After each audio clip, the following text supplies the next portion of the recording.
వదలండి నాన్న. నువ్వే మాట్లాడుకో. ప్లీజ్ నాన్న. నా మాట విను. నాన్న ప్లీజ్ నా మాట వినండి నాన్న. నాన్న ప్లీజ్. నువ్వు మాట్లాడకుండా మావయ్య మావయ్య ఒక్క నిమిషం ఆగండి మావయ్య. మావయ్య ఒక్క నిమిషం ఆగండి మావయ్య. ప్లీజ్ మావయ్య, లక్ష్మిని తీసుకెళ్ళకండి మావయ్య.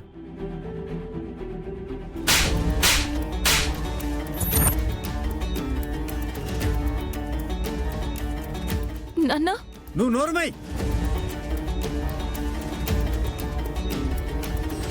నా కూతురు జీవితాన్ని నాశనం చేసింది చాలు. మమ్మల్ని మోసం చేసింది చాలు. ఇంతకు మించి ఒక్క అడుగు ముందుకు వేసినా నిన్ను చంపినా చంపేస్తాను. అది కాదు నాన్న. నువ్వు మాట్లాడుకో. ఈ రోజే డౌన్లోడ్ చేయండి. మీ ఫేవరెట్ షోస్ చూడండి.